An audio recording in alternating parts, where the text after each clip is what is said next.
कि भारतीय जनता पार्टी के विधानसभा क्षेत्रों में सबसे ज़्यादा नाबार्ड का पैसा गया है। ये मैं नहीं कह रहा, ये तथ्य कह रहे हैं। मैं पढ़ना चाहता हूँ, बताना चाहता हूँ कि ये वॉकआउट जो करते हैं ये सिर्फ राजनीतिक दृष्टिकोण देखकर वॉकआउट करते हैं। जब इन्होंने देखा कि हमारी सारी प्रायोरिटी हमारे क्षेत्र की चली गई है, तो उसके बाद मैं आपको बताना चाहता हूँ कि सबसे ज़्यादा पैसा पिछले 2 साल में और उससे पहले भी जयराम ठाकुर जी के विधानसभा क्षेत्र में दिया।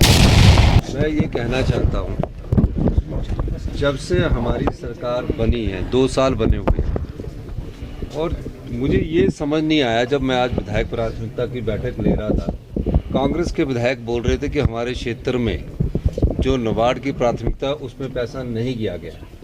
तो मैंने आज लिस्ट देखी और मंत्री मंडल के सदस्य बोल रहे थे कि हमारी जो प्रायोरिटी डीपीआर है वो कहाँ गई है।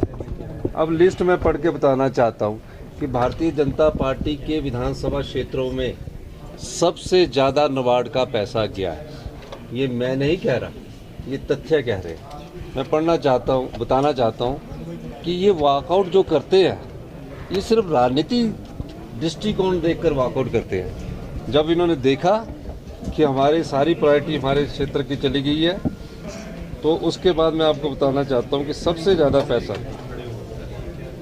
ज़्यादा पैसा पिछले 2 साल में और उससे पहले भी जयराम ठाकुर जी के विधानसभा क्षेत्र में दिया गया। नैना देवी में 124 करोड़ रुपया 2 साल में नाबार्ड की सड़कों के लिए दिया गया और उनकी जो लिमिट थी 173 करोड़ रुपया वो पूरी हो चुकी है। 2 साल में कितना दिया? 123 करोड़। आपको और बताना चाहता हूँ, करसोग में तो भारतीय जनता पार्टी जीती है। 127 करोड़ रुपया हमारे द्वारा दिया गया और उनकी 174 करोड़ रुपए की लिमिट पूरी हो चुकी है।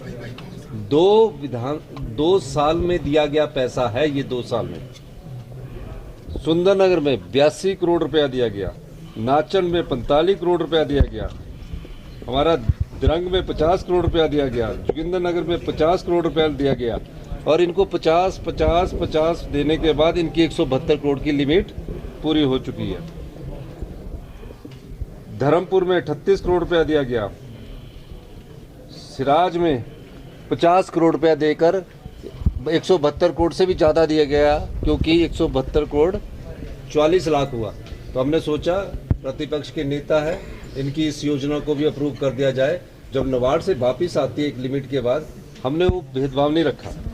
सरका घाट में 93 करोड़ दिया गया, बल में 60 करोड़ दिया गया, मंडी में जो नील शर्मा जी के विधानसभा क्षेत्र है 73 करोड़ रुपया दिया गया 2 साल में। ये योजनाएं सारी नाबार्ड को रजिस्ट्रेट की गई है और इसमें पैसा दिया गया। जो हमारे यहाँ जो कांग्रेस के विधायक हैं, मैं उसके बारे में बताना चाहता हूँ कि इनके अभी जो 172 करोड़ की लिमिट है वही नहीं पूरी होगी। अब जसवा परागपुर में हमारी सरकार बनने के बाद भी हमने वहाँ 173 करोड़ रुपया हमने वहाँ दिया। तो ये सारी चीज़ें हमने जो है योजना के अंतर्गत दी गई। लेकिन भारतीय जनता पार्टी जिस प्रकार वॉकआउट कर रही है, वो अपने अस्तित्व की लड़ाई लड़ रही है। वो राज्यसभा चुनाव सीट जीतने के बाद से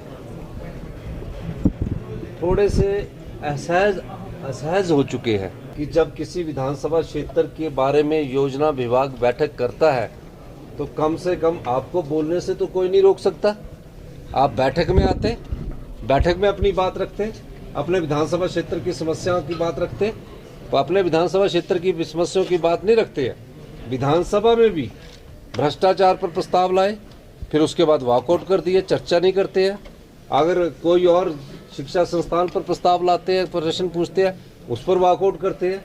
ना विधानसभा के अंदर बैठते हैं, ना योजना बैठक में बैठते हैं, और ना ही जो अध्यक्ष महोदय द्वारा ऑल पार्टी मीटिंग बुलाई जाती है उसमें बैठते हैं। तो इसका मतलब क्या है? इसका मतलब साफ है कि कहीं हम इन बैठकों में चले गए और अपनी बात हमने रख ली, तो ये ना लगे कि हमारी बात जो सच्चाई है वो सामने आ जाए। तो झूठ बोलकर राजनीति करने की जो परिकल्पना अपने समय में कर रहे हैं वो सही होने वाले नहीं है। झूठ बार बार सच से टकराता है, झूठ किसी ना किसी रूप में सच से टकराने की कोशिश करता है। जीत सच की होती है।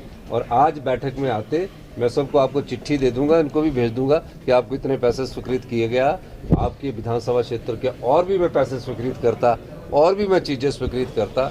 लेकिन ऐसा लगता है कि भारतीय जनता पार्टी अपने लड़ाई और आपसी कला में पड़ी है, उनके पास अपने विधानसभा क्षेत्र की समस्या उठाने का समय नहीं है।